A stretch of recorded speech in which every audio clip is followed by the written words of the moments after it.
यानी सबकी आयु निश्चित है।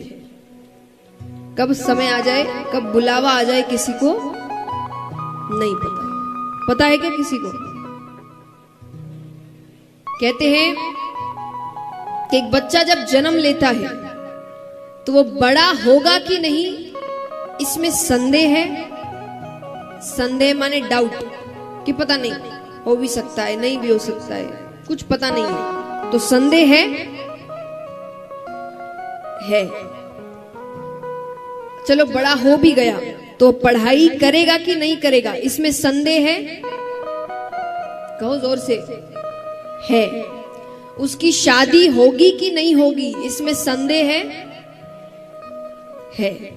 उसके बच्चे होंगे कि नहीं होंगे, इसमें संदेह है। वो मरेगा कि नहीं मरेगा, इसमें संदेह है। इसमें कोई संदेह नहीं है।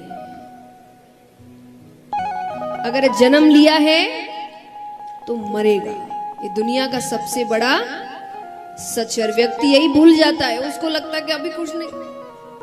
वो इतनी लंबी लंबी प्लानिंग करके बैठा है, इतने में ये, इतने में वो, उतने में वो, कल का पता नहीं है उसको। कल छोड़िए, अगले पल का पता नहीं है क्या होगा। और हम पूरे जीवन भर की प्लानिंग करके रखते हैं। क्यों? क्योंकि हम भूल जाते हैं कि अंत समय कभी भी आ सकता है। एक व्यक्ति, एक बहुत ही अच्छी कहानी सुनाती हूँ आपको। एक सेठ जी थे, उनका बिल्कुल भगवान में मन ही नहीं लगता था। भगवान में मन नहीं लगता, किसी से रिश्ता अच्छे से नहीं रहता, सबसे झगड़ता रहता, खाली मेरा मेरा मेरा मेरा मेरा, दिन भर यही चलता उसके दिमाग में। तो उसके गांव में एक बार एक महात्मा जी आते हैं, गुरु आते हैं, संत आते हैं, ऋषि आते हैं। तो वो उनके पास जाता है, क्योंकि कई लोग इसकी शिकायत उससे कर चुके हैं कि तुम ऐसे हो, तुमसे। तो वो जाता है, तो उसने गुरु जी को बताया कि ऐसी ऐसी बात है, मेरा किसी से ज्यादा समय तक अच्छा व्यवहार चलता नहीं, सबसे झगड़े होते हैं, परिवार में भी झगड़ा है। अब गुरु जी को लगा इसने ये प्रश्न पता नहीं कितनों से किया होगा, और कुछ दिन तो उनकी बात मानता, और फिर वही अपना, वही घोड़ा, वही मैदान। तो उन्होंने सोचा कि इसको बातों से ज्यादा कुछ करके दिखाना पड़ेगा। कहते ना, कई बार बातों से समझाने से कई ज्यादा होता है करके दिखाना। तो गुरु महाराज कहते हैं कि एक काम करो, अपना हाथ दिखाओ, मुझे भविष्य भी देखना आता है, तो मैं देखता हूं कि तुम्हारे भविष्य में लिखा क्या है कि ये सब चल रहा है। उसने हाथ दिखाया। गुरु जी कहते हैं ये सब इधर उधर की बातें छोड़ो, 10 दिन में मृत्यु है।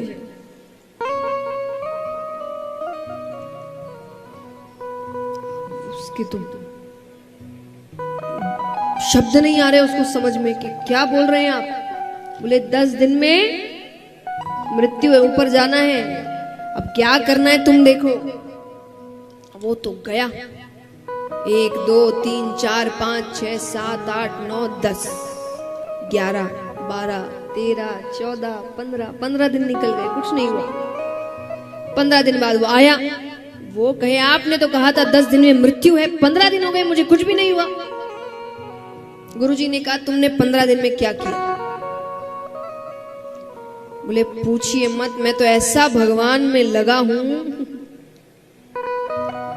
मैंने बहुत नाम जप किया, बहुत दान किया, जिससे झगड़ा किया था वो सबसे माफी मांग ली, सारे रिश्ते सुधार लिए। बोले क्यों? अरे बोले जाने से पहले ये सब थोड़ी, कोई जाने से पहले तो सबसे अच्छा ही करके जाऊंगा, जब जाना ही है, अंत समय आ गया है तो क्या फायदा ये झगड़े ऊपर लेकर जाने का।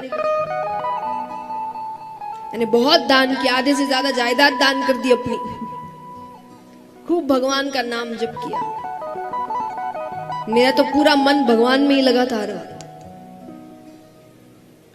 गुरु जी कहते हैं तुमने मुझसे पहले दिन आके यही पूछा था ना कि मेरे एकाग्रता का राज क्या है, अच्छे स्वभाव का राज क्या है, भगवान में मन लगने का राज क्या है। यही राज है। मैं अपनी मृत्यु को याद रखता हूं, मुझे पता है कि कभी भी वो आ सकती है, अगले पल भी आ सकती है, तो मैं कोई भी अच्छी चीज भविष्य के लिए छोड़ के नहीं रखा कि बुढ़ापे में करेंगे। अभी पहले अपना अपना अपना कर ले, बाद में तो करने। वो बाद आएगा कि नहीं आएगा किसको पता। हम भी तो यही करते हैं। हमारा क्यों दिन भर किसी और से झगड़ा हो रहा है, हम किसी का सहयोग नहीं कर रहे, सिर्फ अपना अपना देख रहे, क्योंकि हम सोचते बुढ़ापे में करेंगे। कई लोग कहते हैं ना कि ये कोई उम्र है क्या कथा सुनने की, जब उम्र आएगी तब सुनेंगे। ये उम्र है क्या भगवान का कीर्तन करने की, जब उम्र आएगी तो उम्र आएगी, पता है तुमको? ये तो पता नहीं। क्या पता उम्र नहीं आई तो? तब ऊपर जाएंगे, भगवान कहेंगे क्या किया? हम कहेंगे आपने करने ही नहीं दिया। हमने तो बुढ़ापे के लिए सोच के रखा था कि बुढ़ापे में सब करेंगे, बुढ़ापा आया ही नहीं। तो इसलिए जिंदगी के जो अच्छे कार्य हैं, महत्वपूर्ण कार्य हैं, उनको भविष्य पे मत छोड़िए। वो अभी के कार्य है। अपना जीवन जरूर जिए, पर सहयोग करना, भगवान का नाम जप करना, इसको भविष्य पे मत छोड़िए। एक बात हमेशा याद रखिए, भगवान को जब आप फूल चढ़ाते हैं पूजा के लिए, तो कैसे फूल चढ़ाते हैं बताइए? ताजा या 1-2 दिन पुराना?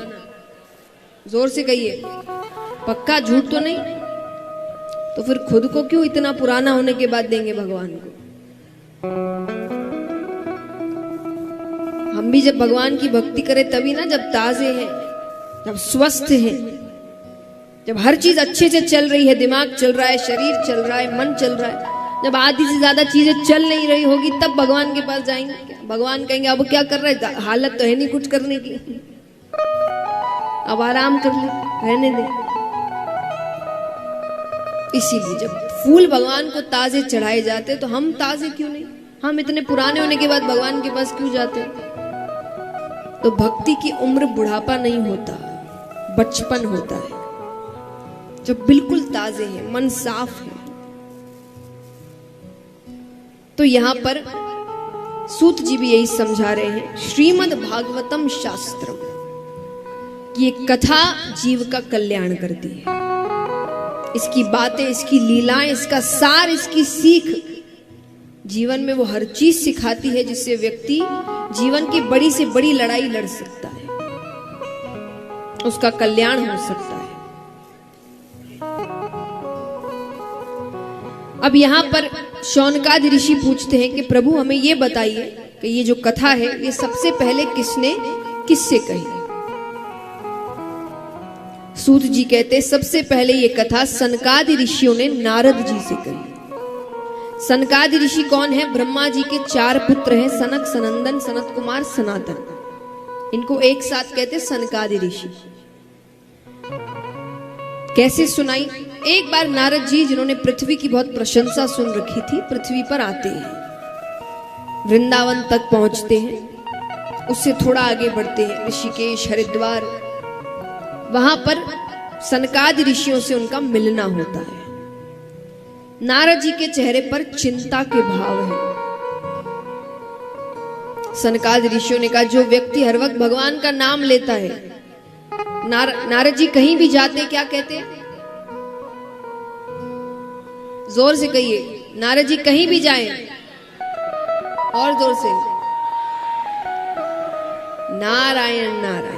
वो हर वक्त भगवान का नाम लेते रहते। तो जो हर वक्त भगवान का नाम लेता है उसको कैसी चिंता? तो उन्होंने पूछा, तो अंत में विष्णु भगवान को नीचे आना पड़ा।